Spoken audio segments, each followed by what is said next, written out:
right, welcome everybody. Looks like we've got folks trickling in. Yeah, we'll just get going. I think folks will continue to trickle in for the next little bit, but welcome everybody to the Leland Nail the Case interview panel. We've got some incredible panelists. We'll introduce them shortly, but they are some of our best, and so we're grateful that they're taking some time out today to add some really amazing insights and value to you all on your journey as you're thinking about how to break into some of these amazing companies. Before we jump into that, want to give a quick plug for our management consulting bootcamp. For any who want to enter to win one free seat at this boot camp, there's a link here. Amanda will throw a link in the chat as well to apply for a free spot here. But these boot camps are valued at over $2,500. They have all sorts of interesting courses on resume prep and interview prep, how to network, like all of these different things that you're looking to do. It's a pretty awesome course. And a lot of people will supplement these courses with additional coaching, but this can be a great place to get started and get a nice foundation for breaking into consulting. For all those who apply as well for the one free bootcamp, we'll also give discounts to everyone today, and Amanda will share more on that. Well, let's jump in. As we think about the logistics of this event, ask questions in the chat. So this is a panel. We have some pre-written questions that we'll throw at Reagan, Stephen, and Karthik. But as you have additional questions, as their insights pique additional interests or ideas that you may have, feel free to use the chat. Be respectful, obviously. Let's be kind to each other. We're all trying to do the best we can, and so be supportive and respectful to everyone else here on the call. And then if you'd like access to the recording, sign up. If you sign up for Leland, we can send a recording out to everybody so that you have this as well. So again, welcome. My name's Spencer Anderson. I will give a quick background to myself, but we have amazing panelists today, and so we're excited to kind of just start introducing them. So we'll introduce them, we'll get into the panel itself, and then we'll have a few final words at the end. But for myself, I'm Spencer. I am now the head of revenue at Leland. I was at Bain & Company for almost 7 years. I was a senior manager there, an interviewer there. So I've been in your shoes, and also have interviewed a lot of people in your shoes. And so kind of know this world pretty well, but I also know a lot of things are changing, and Karthik, Stephen, Reagan are a lot closer to this than I am. So we're excited to get their insights. I went to business school at HBS and then just recently left Bain to join Leland and help other people kind of scale their coaching. So I'm really excited about that. Erica is our kind of experienced person at Leland, and Amanda has helped with our community a lot as well. She is kind of the brains behind a lot of the logistics of these operations. So that's kind of the Leland team. Let's just jump right in and meet the panelists. We'll go in order from left to right, but Stephen, if you want to get us started. All right, thanks, Spencer, and hello, everyone. Great to meet you. Glad that everyone's joining us today. So I'm Stephen, just recently left McKinsey, was there for a little over 4 years, first as an analyst, then senior business analyst, and then near the end of my time started playing the engagement manager role as well.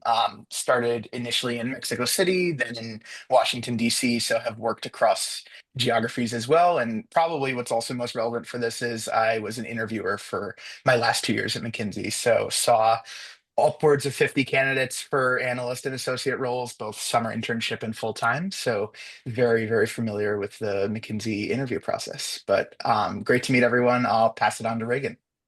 Hi, y'all. I'm Reagan. Apologies if you see me bobbing around over here. I'm traveling, so I'm on mobile instead of laptop today. But like Spencer said, I was at Bain with him originally. I left as a senior associate, so I spent 2 to 3 years in the Bain Texas office. Loved it.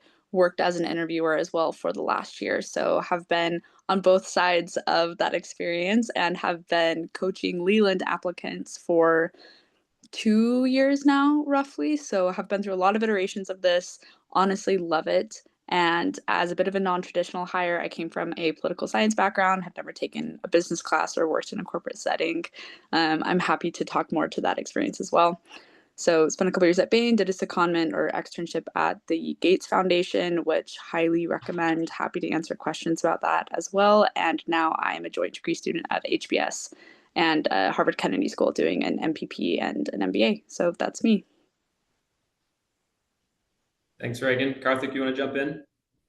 Sure thing. Hi, everyone. See this picture. Wow, that was definitely me in my younger ages. But hi, everyone. My name is Karthik. I started at BCG in the Dallas office, so a lot of Texas representation, it seems like here. Back in the 2015, grew up in the Dallas area and was with BCG until 2023.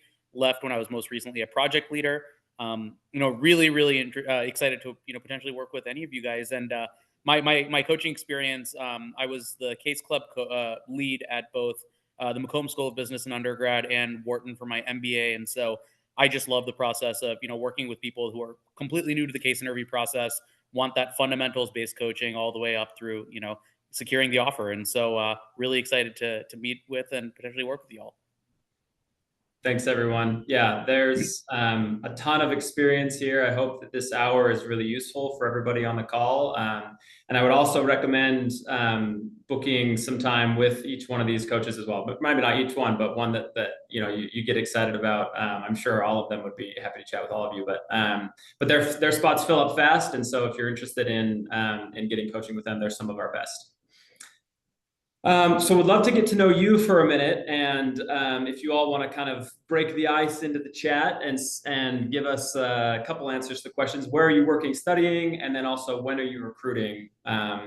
And if you want to throw in any, like, I don't know, your top Spotify song for the year or something like that in your Spotify Wrapped, you can share that as well. But feel free to just jump into the chat. We'd love to hear from you, where you're working, where you're studying, and where you're recruiting. Brian, congratulations. Just got into booth. That's awesome.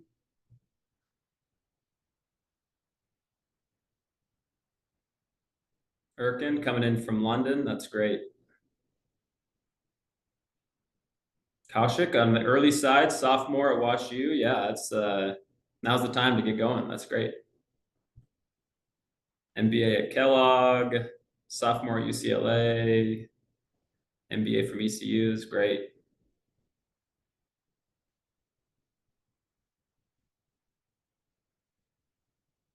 Got some computer science, University of Virginia. That's great.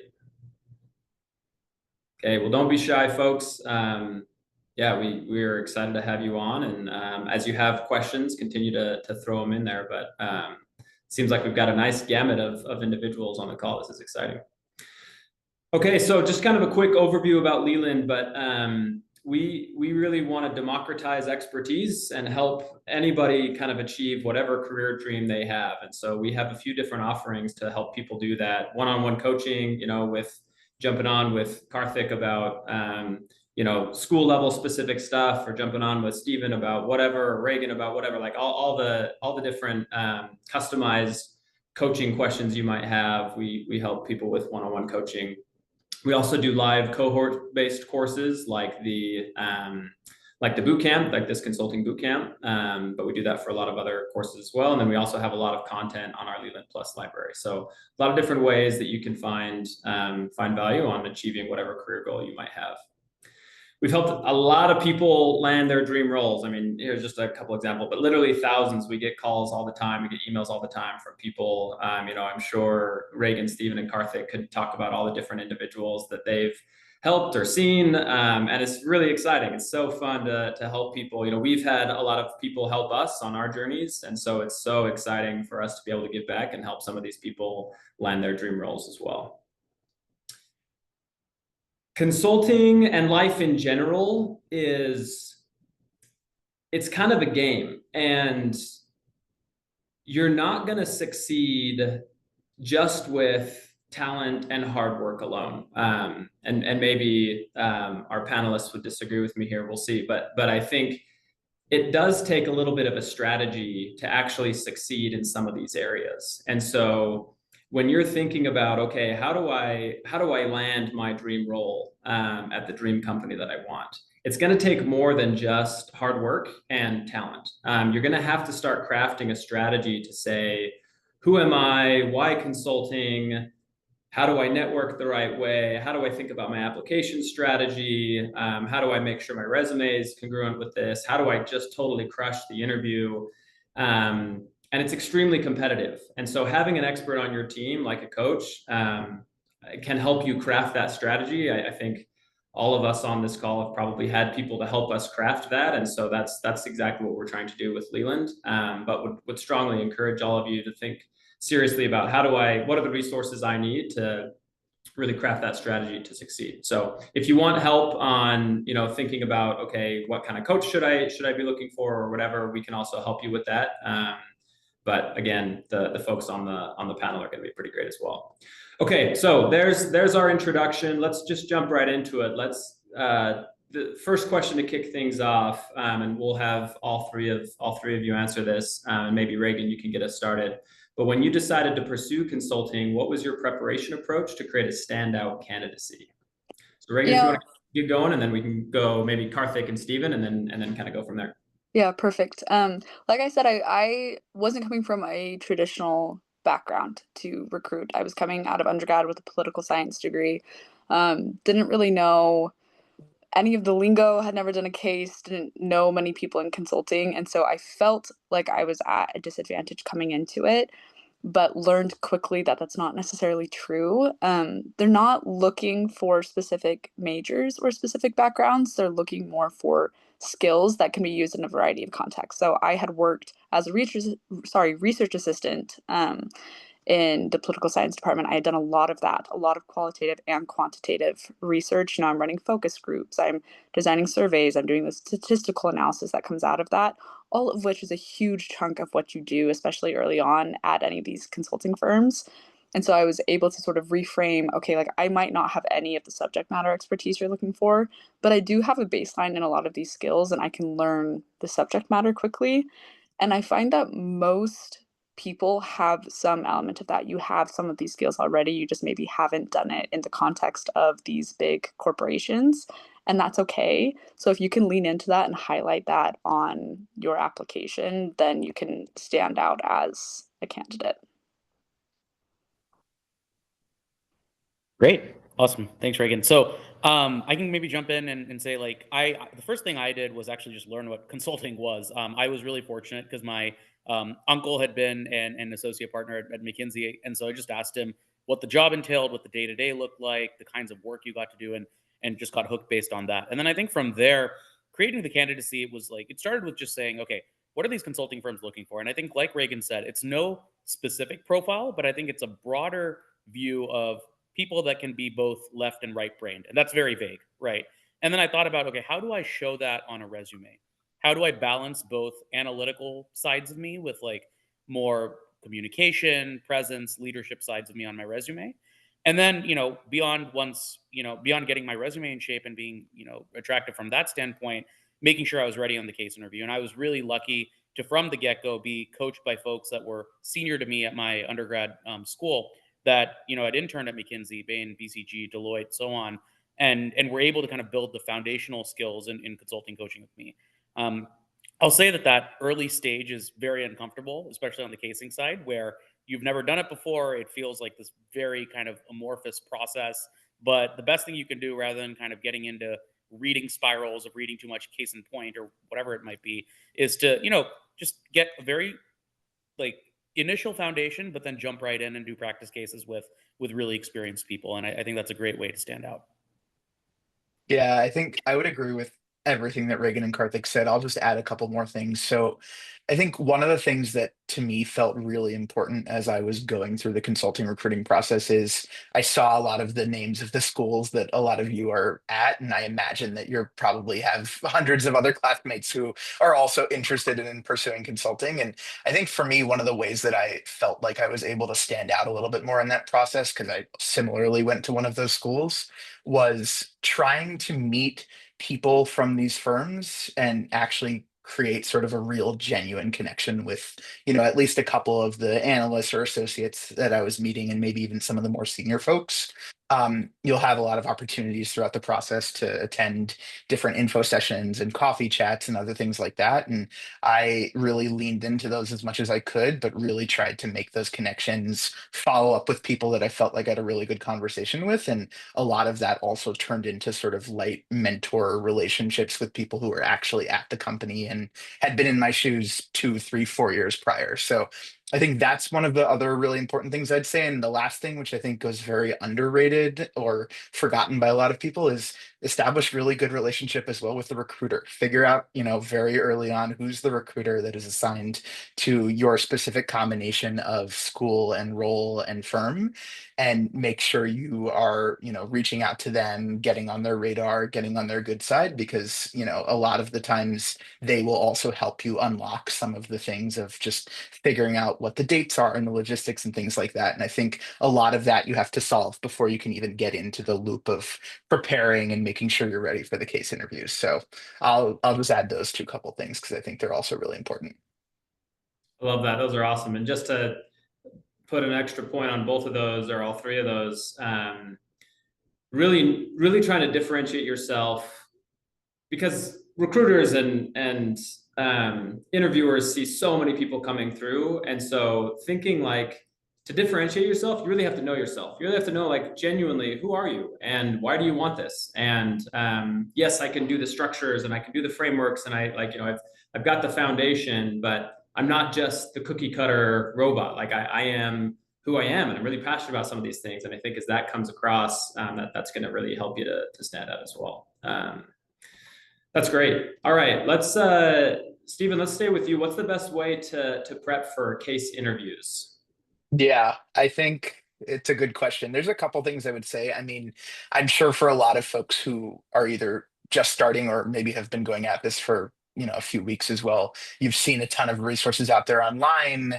There's everything from those classic Victor Chang series on YouTube, Case in Point, all of these different resources. And to an extent, I think, resources are great. It's helpful to sort of familiarize yourself with the case interview format and whatnot. But at the end of the day, the absolute best way is practice, practice, practice with someone else, because you will never truly, I think, get better at casing and sort of the style of the case interview and solving these problems without really working through different case interview questions with, whether that be trusted peers, trusted mentors, or a coach on Leland, sort of anything in between.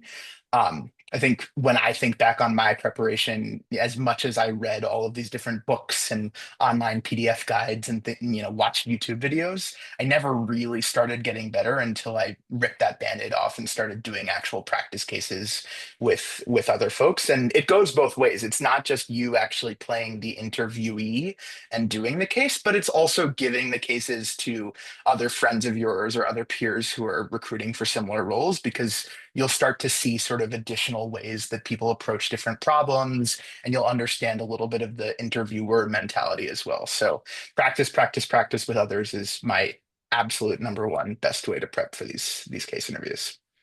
Thanks, Stephen. Karthik, Reagan, what else would you add? Great. Yeah, I can definitely jump in. So I think that, like, in terms of the best way to prepare, absolutely echo what Stephen's saying. I'd say it kind of evolves as you evolve as a case interview taker. So early on, I think jumping in, just getting used to the flow of cases, getting used to kind of ambiguous problems that you might have never even thought about, and starting to actually enjoy the process. I think that's like the first step. I think as you've done some more cases with people that are pretty experienced in nature, really taking feedback on specific case muscles to heart, and being willing to actually even step away from full on case interviews to like work on specific muscles. And what do I mean by that? If you've done 10 cases with really experienced coaches and your consistent theme is you do great on the entire case, but then your synthesis is too rambling and goes on too much, you might actually want to do a session with someone where you just practice case recaps rather than doing an additional case. And so I think that is kind of, as you evolve in the case process, a really good way to go about it. And then I think importantly, right before your sets of interviews and such, putting yourself in a good frame of mind and in a confident, like excited frame of mind. Ultimately, I don't think case interviewers will remember if you miss exactly 1-0 or had a perfect framework that was 100% MECE top to bottom, but they will remember the energy, they will remember the excitement, they will remember how kind of how much you enjoyed the process. And I think having that frame of mind can be the difference between two equally prepared candidates and one getting an offer and one not. And so that's honestly how I'd say the best way to prep for case interviews as you evolve is.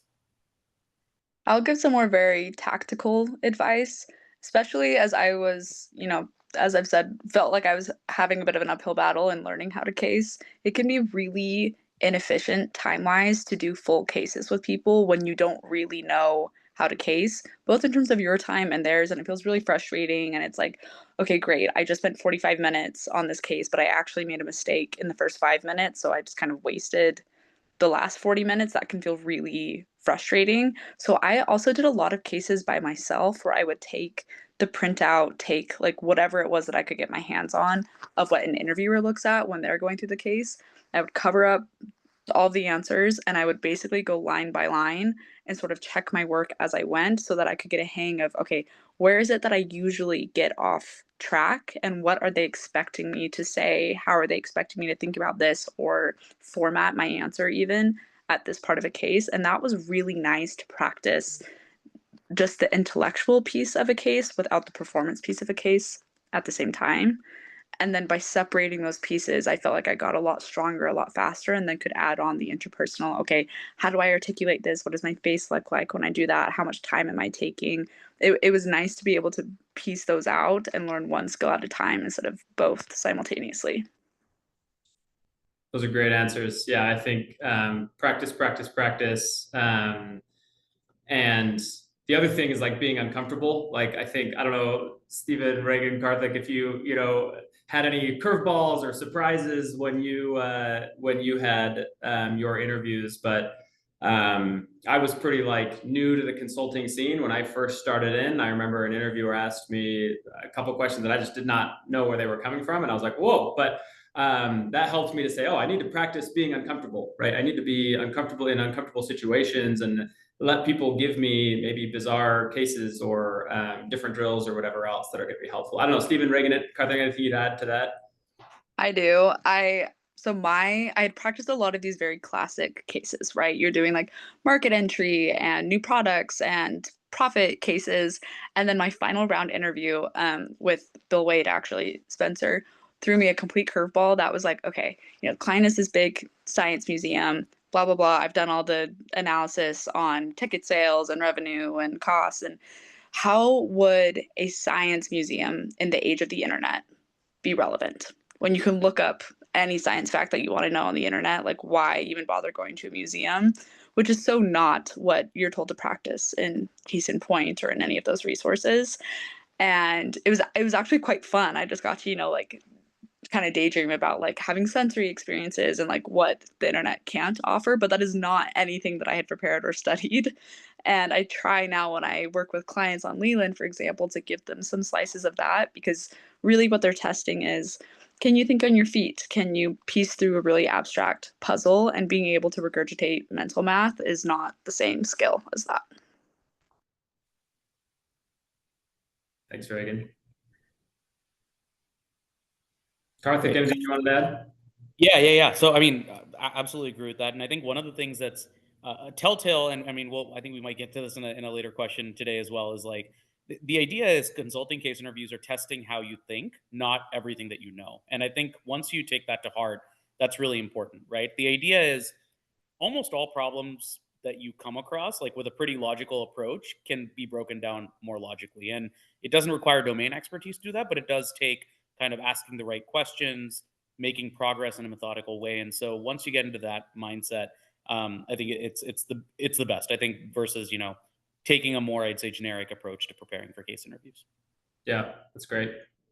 Yeah, and maybe the one thing I'll add to that is I think so. One of my final round interviews for McKinsey, what in one of the cases in the math question, I never actually even got to the answer because it was a very tough math question. It was like, I probably structured it okay, but it was just really hard to work with the numbers. It was very precise. And I remember leaving that interview thinking, wow, I really messed this up. I'm not going to get the offer. obviously that didn't happen. And I actually spoke to the recruiter months later and I said, I'm very curious about this. How did I end up getting the offer when I couldn't even solve the math question? And her answer was, in a lot of those cases, it's much less about you actually getting to the answer. And it's much more around like if you are thinking about the numbers and at least using them and interpreting them in a logical way, even if you don't get to the exact right answer that's on the answer key at the end, you can still show that you know how to at least think about the problem and break it down. And, you know, your interviewer may just move on for the sake of time to cover everything else that they want to cover in the interview. So I also say that in terms of the uncertainty of, if you're presented with things that you don't necessarily know exactly how to handle, it doesn't always mean that it's game over and you've lost your chance, because I definitely felt that way until I got the offer call later that evening. So yeah, I always like to share that story with folks as well.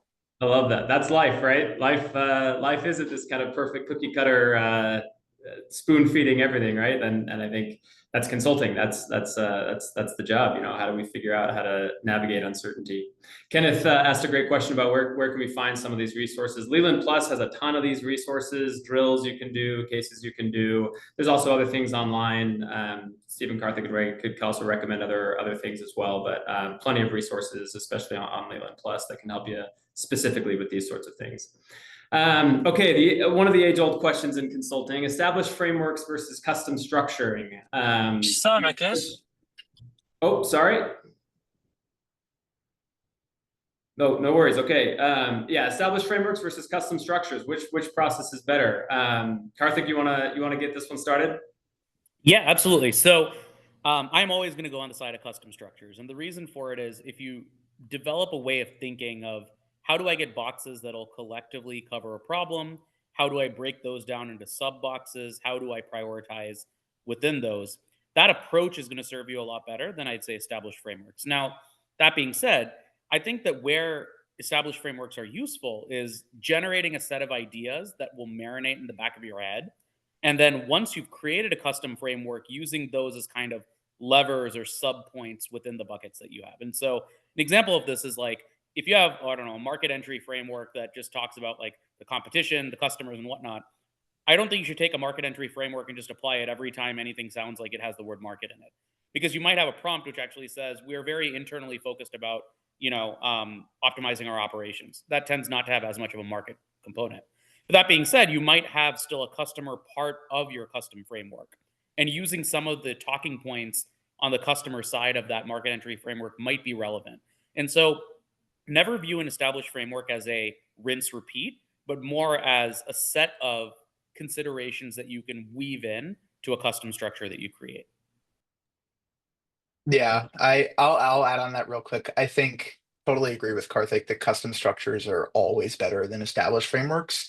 What I will say is I know that everyone preps differently for these, and for some people, the easiest way to get started with this is to read through sort of a lot of the classic base frameworks. And what I'll say to you on that is, never default to just using those. If you feel like you're panicking, when you're actually prepping or doing a case interview and you want to pull on just an established framework, there are even small things you can do to sort of make that more in the direction of a custom framework. So for example, Karthik was using the market entry example, right? Like if you say customer, if you say market, right? Try and edit the way that you talk about those to just be a little bit more specific, even to the context of the case that you're doing. So say it's a case about market entry into the vitamin and health product and health supplement market, for example. Like even just talking about it as not just saying market, but using the terminology from that industry will already help you sort of be on the way of, maybe you started with that established framework, but you realize that you're actually getting more in custom structure or custom framework territory. So it's a small tip I give to folks, especially if you find that it's easier for you in certain ways to default to a framework that you've already memorized. That's one way you can get a little bit closer to the custom side. Yeah, I agree with Steven. The right answer is, as annoying as this is, whatever you feel most comfortable with, whatever feels most natural to you. As an interviewer, I don't have a preference whether I see someone using a recognizable, really like well-established framework or somebody who comes up with their own, as long as it logically makes sense. I will say, if you're like me and you get nervous before case interviews, it's nice to have sort of a few skeletons in the back of your head that you can pull out and then build off of, to use Steven's example, like if I'm doing a case on the vitamin and supplement market and I know it's a market entry case because they've told me that in the prompt for deciding whether or not we should do this, then it's like, okay, I should probably have some kind of bucket on like what competitors are doing, some kind of bucket on like the product itself or like internal capabilities, like call it whatever you want. You don't have to use those names, but it's nice for me to be like, okay, I'm going to have these 3 things represented somewhere. And then I can like add or take away from that based on the context of the case. But it feels like a little bit less work to do live. It feels like I've done a little bit of the work ahead of time, but that's a matter of personal preference. So it's whatever feels best to you. Yeah, I think I'm hearing a little bit of, hey, if you can execute an established framework insanely well, that can be fine. But a level up, if you can execute a custom structure really well, that actually might be a little bit better, because it shows you're a little more, you can think innovatively, you can adapt a little bit more. Now, obviously, there's going to be elements of established frameworks in all of our kind of structuring.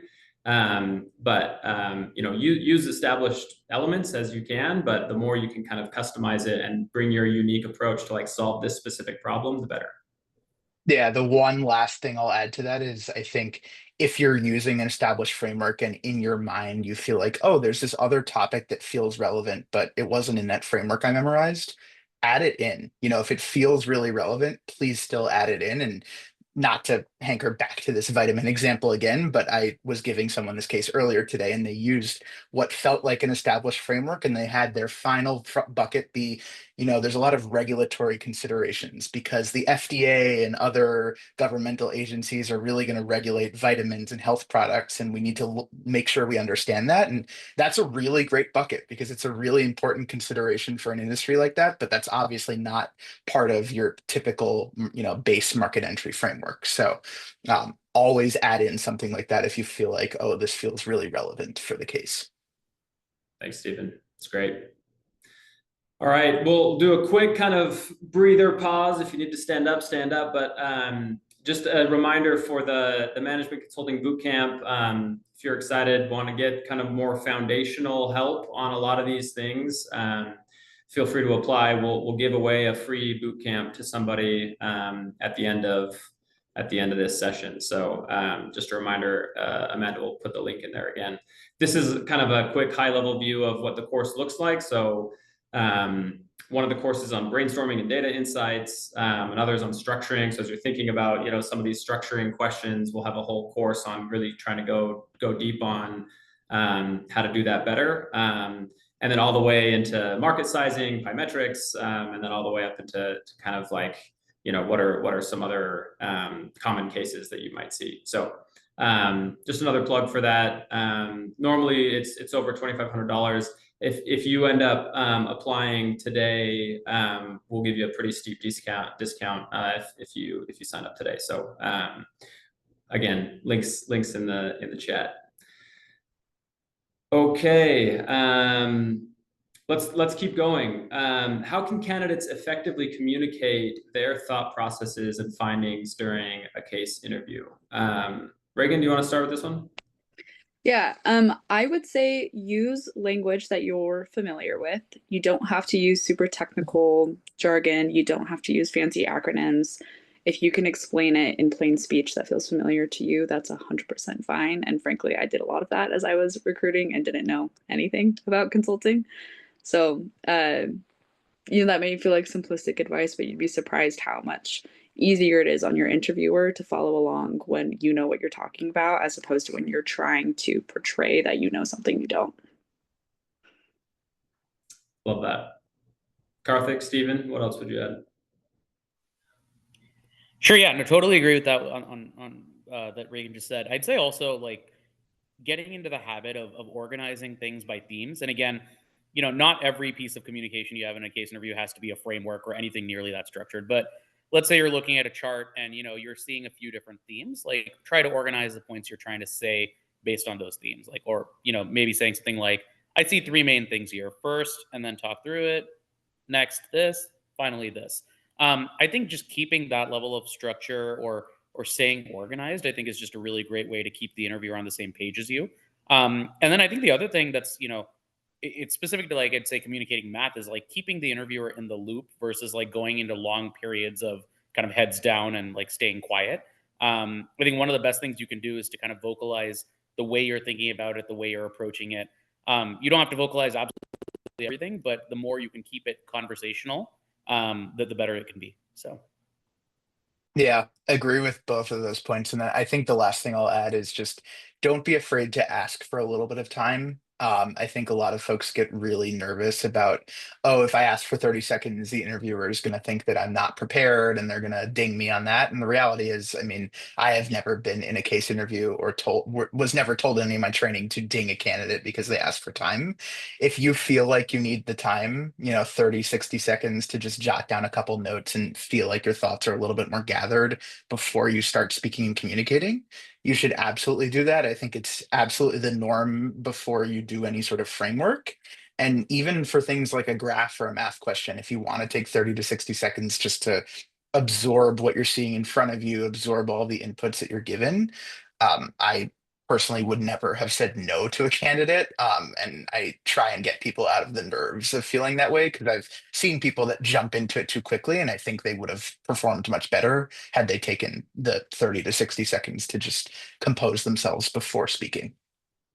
Totally agree. I love that, Stephen. I love it when people ask for a few seconds. Sometimes I do tell them no. Like if they've asked a couple times, I'm like, hey, no, just like let's go off the cuff, or if I just feel like, hey, I just want to push them and kind of get their thoughts. But I think for the most part, being able to take a second to organize your thoughts is really great. Karthik just demonstrated the classic, like I'm sure a lot of you, I don't know if any of you have interacted with a person who's been a consultant for more than a year or something, and you say, hey, what do you want to do tonight? Well, I'm thinking about kind of three main categories of things we could do. We could go dinner things. We could go like play things. It's like a classic way to like organize our thoughts. And even if there aren't three buckets, we'll say there's three buckets and you'll start in and maybe you had to list off 4 or 2 or whatever. But getting in that habit of trying to structure your thoughts and organizing is super useful. Karthik just demonstrated it great for us. So I think that's great. And if you need a few seconds to ask for that, go ahead and do that. It's great. All right. How do you make assumptions during a case? Stephen, we'll stick with you. Go ahead.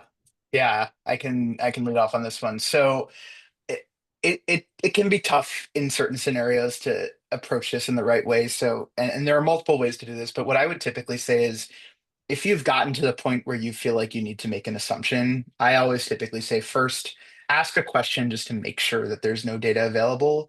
I'm not as familiar with the Bain and BCG style of cases, the McKinsey style, but a lot of McKinsey cases tend to have a hidden data point or something that you shouldn't actually assume it is there. You just kind of need to ask for it. So I would say, definitely voice, any sort of doubt or question with your interviewer to say, do we have any data on this?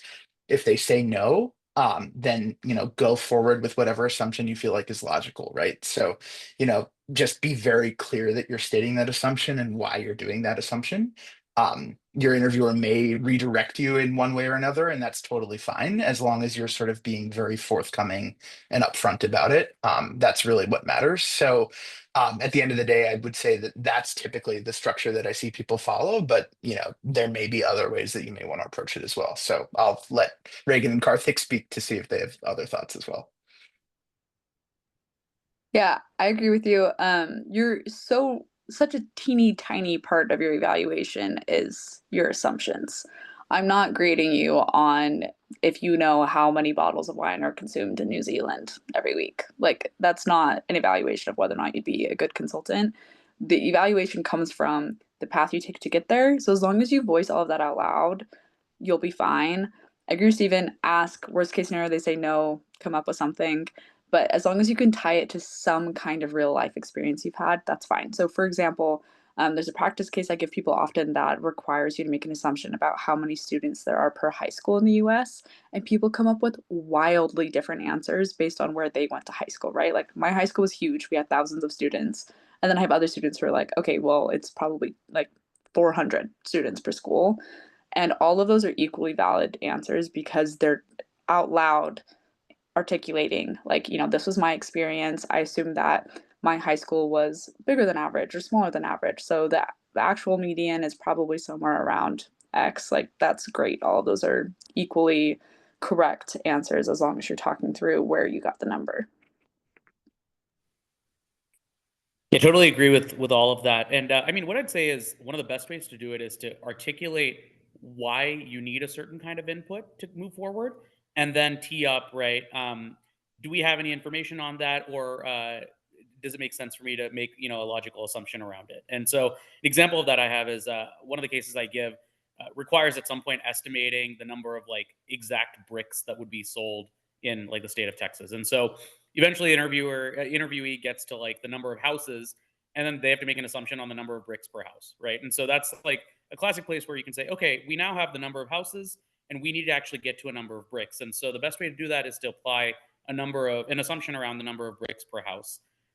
Do we have any information on that, or is it safe to say that I can make some assumptions around this? And I think by putting that ball in the interviewer's court a little bit, it kind of prevents you from going too far down the rabbit hole if they just have the information, but also shows your willingness to make a logical assumption if asked to do so.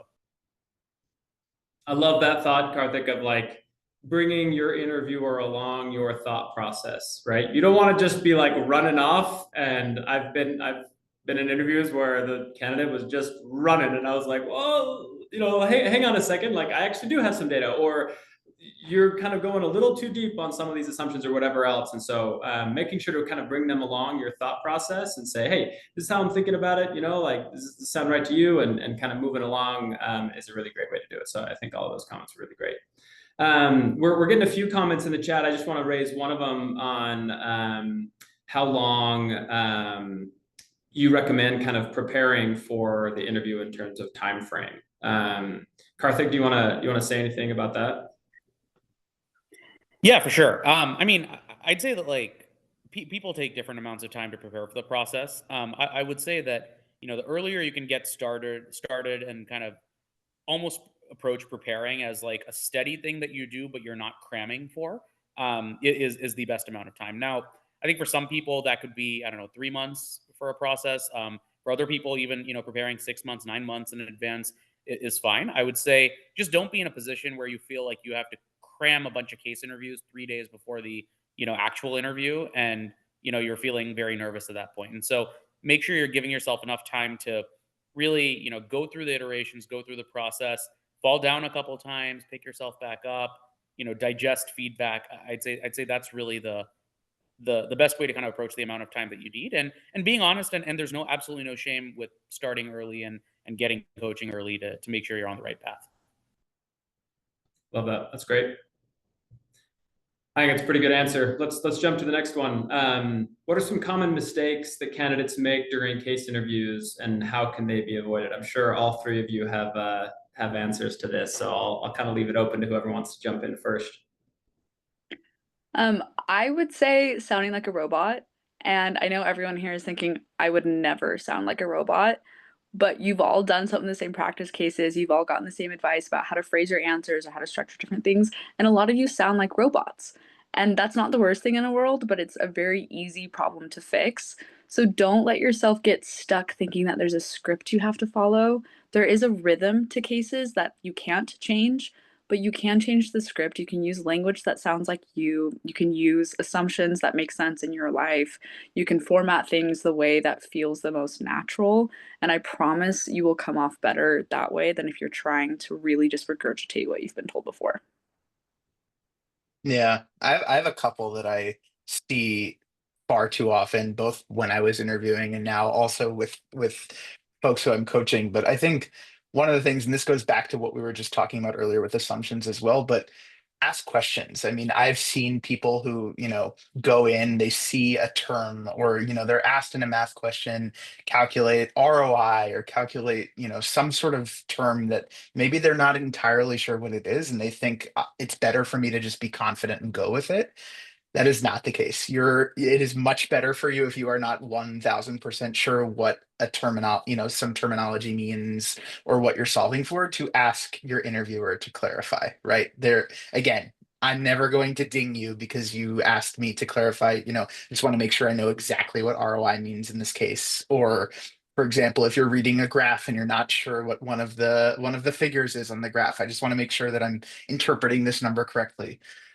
Please do that if you're not 100% sure, because it is much better to do that than to go through an entire answer misunderstanding the question or the information that was given to you. So that's one of the couple that I see very often. And then the other one, and this is also another one that's a little bit more, I think, McKinsey specific in some ways, but probably could also apply very well to any other firm, is come in being prepared to think on your feet as well. It's very common that even though you maybe gave 6 or 7 really great ideas in a question, or in some sort of brainstorming, that your interviewer still asks you, okay, is there anything else that you have or any other ideas that you have? And I've seen people get tripped up about that because they think that they've exhausted their brain. So, whether that's just being prepared to like really think creatively and come up with a couple additional creative ideas, or I've even seen some people that reserve a tiny little box on their notes for like, these are my 1 or 2 fail-safe ideas if I'm asked, follow-up questions later on. I think that's another area where I've seen people fumble a little bit when they're not prepared for a follow-up question after pouring out 6 or 7 ideas. To your first I'll point, jump Stephen. in. Oh, Sorry to interrupt. I'll just say real quick to your first point, Stephen, contribution margin was the word for me. I didn't really come from a business background. And so when my interviewer said, hey, if contribution margin was X, how would that affect things? And I was like, can you tell me like what that means? And he's like, oh yeah, contribution margin is this. And I was like, okay, great. And like figured it out, whatever. But that was a nice little example from my background. Sorry, Reagan. Karthik, jump on in. No, you're good. I agree. Mine was B2B. I didn't know what B2B was and had to ask it in my interview, and still got a second round and I got a job. So you can ask what might feel like a dumb question because it's not actually a dumb question. I was going to answer Kenneth's related question that popped up in the chat about how confident you should be. You should be you should be completely confident in things that you actually know, and you should not pretend to be confident in things that you don't know. Had I pretended to know what B2B was, having no clue, I would have been completely off in my case, and I would have wasted my time and my interviewers. So you don't need to pretend to know anything that you don't. Like 3/4 of the consulting job is asking questions about stuff you don't know anything about because you're getting thrown into random industries where you have no experience. And if you're not comfortable doing that in an interview, you won't be comfortable doing it in the job. Yeah, no, I totally agree with all of that. On the confidence question, I'll say like confidence in what you know and confidently owning when you don't know it and owning that you can take the input that you're given and move forward. I think that's the confidence that you need. And then I think in terms of like mistakes I see, the biggest thing I'd say, and this applies against different parts of the case interview, is sacrificing accuracy for speed. The number of people that feel they need to be some kind of a math savant or some kind of like frameworking genius that can do it in 35 seconds or like, whatever it happens to be. I mean, taking that moment, I think Stephen mentioned it, like taking a second just to say, hey, do you mind if I have a second right now? Like that second is not going to ding you, but having a more accurate answer, having a more well thought out answer, communicating it in a logical way, I think can go a long way in you getting an offer. And so I'd say like sacrificing accuracy for speed is a mistake I see a lot. And the other thing I'll say is letting a small mistake completely break your confidence or inertia or momentum. Like if you miss a zero on a math calculation, that doesn't mean you're a dumb person. That doesn't mean you can't do consulting as a job. But if you completely lose your confidence, you lose your train of thought, you're not sure where to go next, you start fumbling from there versus just laughing at yourself a little bit, owning the mistake, and moving on forward. I think the second will oftentimes have a really good result, but the first one will definitely get noticed. And so make sure that even if you're not 100% perfect, don't let perfect kind of be the enemy of good enough, as they say. So I love those. I hope you all on this call realize how amazing and insightful a lot of these comments are. These are like distilled, crystallized, beautiful nuggets from experts who have like been through this in years. And I know one after another almost feels like we're diluting them. But I hope you all realize on this call how valuable these are. I hope you'll go back and rewatch this, or continue to get coaching or whatever it is, because there's just so many good things that have come out here. And it's just like such a shame. We could spend an entire hour just on this one question alone, and digging into a lot of the insights that these three have said. So thanks for sharing those. Okay, any final tips on nailing the case portion of the consulting interview process? Karthik, you wanna get us started here again? Sure, yeah, happy to do it. So I'd say a final tip I'd say is you don't have to be perfect at everything in a case interview in order to get an offer. Like realize where your strengths are, what they call, spikes in consulting. Make sure you really lean into that and like confidently deliver those spikes, and then work on the areas that you need to work on to get them to a passable level. In other words, right, like for an A level like case interview, you don't need to be like an A on everything, but if you're A plus on a few things and you at least are, better than average on a lot of other things, you're good to go. And so like just take solace and like, comfort in the fact that you don't have to be perfect, but really, really prioritize your strengths as much as, prioritizing working on the areas you need to work on. So That's great. I would say one of the things, and this is maybe not the most important thing, but one other thing that I like to share a lot is show actual genuine interest in these cases. Part of the reason I say that is a lot of your interviewers, especially in your final rounds, it's highly likely that they may have either worked on a case that's very similar to that, or the case is actually based exactly on a client scenario that they've been on before. And so if you appear a little bit disinterested, or maybe it's an industry you don't know but you're not showing like you want to learn more and ask questions, your interviewer might recognize that. They might not be as happy about that as the next candidate who comes in and says, wow, that's a super interesting problem, and they ask you a couple questions up front around whatever topic that they want to learn more about. And so I think it's a very small thing, but it came up for me, and I think two of my four final rounds that they were actually cases that the interviewers had worked on before. And we spent 5 or 6 minutes after the case just debriefing what even happened in that scenario, and I felt like that also helped me create a better connection with them beyond just my case performance skills. So one other thing that I'll share there, but you never know. That's great. Love both of those. This maybe leans a little bit more towards the behavioral side, but it comes across in the actual case as well. I think it's so important to do some work beforehand and be really, really honest with yourself about why you want the job. If it's the prestige of it, fine. If it's because you actually think these cases are the coolest thing ever, great. But like you should know the answer to that. It will help you come across more genuine throughout this process. And I also think it's important. Sorry, how do I phrase this? At the end of the day, it's just a job. And I work with a lot of people who feel almost like it's life or death if they're going to get into a big three consulting firm. And it's not. You might get the job, you might not. You're going to have a wonderful, fulfilling career either way. And if you can make peace with that before you're actually in that interview room, you will perform so much better. I promise. So maybe that feels counterintuitive, but take the time to think through why you actually want it and recognize that at the end of the day, it's an incredible opportunity and I'm so grateful for it. And it's just a job. That's great. Good context setting. I'll ask Stephen, Karthik, Reagan for you to give a quick answer to this question from Hannah about are there any resources you wish you had checked out in your preparation or that you use now to keep you up to date? While you're thinking, there are a couple other questions in here about some around like different backgrounds. So, marine science or coming from academic or PhD backgrounds. People come from all sorts of backgrounds. That's the amazing kind of value of consulting is like people come from all over the place. One of my good friends works at McKinsey and is like came from fish geology or fish ecology or whatever it was. And so like people come from all sorts of different backgrounds, and it's just kind of immersing yourself in the language of consulting, Dandan, that you kind of asked about. But I'll just maybe Stephen, Reagan, Karthik, if you just want to kind of give quick on resources you'd recommend. Yeah.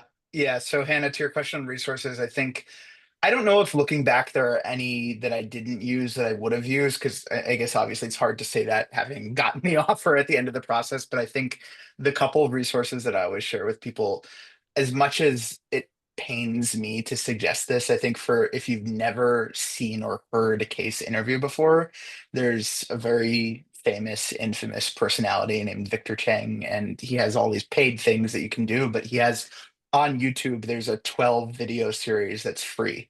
And it's been on YouTube for like, probably since YouTube was ever launched 15, 20 years ago. But I actually do think it is worth it to watch those free videos just to understand the like flow and mechanics of a case interview.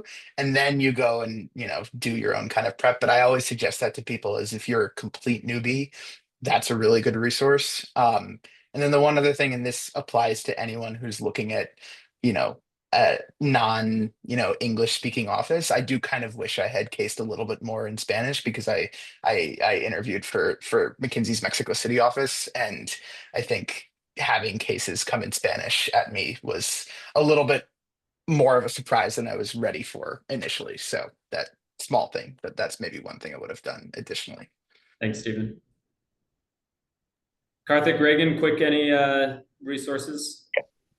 Yeah, absolutely. Happy to share a couple. So one I'll say is like, if you want to, like Stephen was saying, get into kind of the flow of how a case interview goes, what are the stages of a case interview?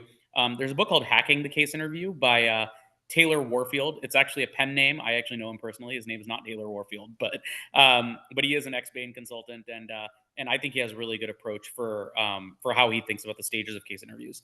And then I think another underrated resource, let's say you just want to learn about an industry that you've had no exposure to. ChatGPT is like absolutely amazing. Like if you even just go and type in something like, I'm interested in, the major topics that CPG companies think about when they decide to launch a brand. Like, it's not that you're going to, again, use this as a specific framework in a case interview, but it gives you the kinds of like sub points that you'd want to maybe bring in to a framework or think about for different problems. And so I've had a lot of fun just like, messing around on ChatGPT a bit. That's great. I agree with both of those. I would say it's also really helpful to kind of flip the script and be the interviewer. So find friends who are also recruiting, or even just willing to, if you have a really nice friend, maybe they'll let you just give them a case, even if they're not recruiting for consulting. Because you learn really quickly, like, oh, I thought I was being clear when I explained it this way, or I thought it was helpful to lay out the information that way. But once you're sitting on the opposite side of the table, you see like just how, I don't know, one, like how much everybody rambles, myself included, and two, how much easier it is when you know what it's like to be on the other side. So practice both. It's nice, you help out your friends who are recruiting, but you also get a taste for what's actually the most valuable stuff to communicate when you're on the other side of the table. Those are awesome. I love it. That's so great. Super good. We could keep going for a couple more hours, I'm sure, but we're out of time. So I giveaway winner want to announce real quick. Faisal Hassan. Yeah, so Faisal Hassan, congratulations. We'll connect with you on getting you hooked up with this boot camp, and then for those who are also interested, Amanda will send some links to get some discounts to folks today as well. But just want to thank our coaches, like huge thank you for being on here. Again, a plug for them. If you're looking for some additional help, these three are some of our best. So grab time with them. Their links are in the chat. So schedule a free intro call, get to know them a little bit better, and see what else they can do to help you land your dream offers. I'm sure their calendars are filling up fast. So yeah, thanks so much everybody for being on here. And feel free to reach out to anyone on the Leland team as well if you have additional questions, want to kind of think about your strategy going forward. But really appreciate everyone being on. Thanks, guys. Nice to meet y'all. Thanks again, Reagan, Karthik, Stephen. Appreciate it. Good luck, everyone.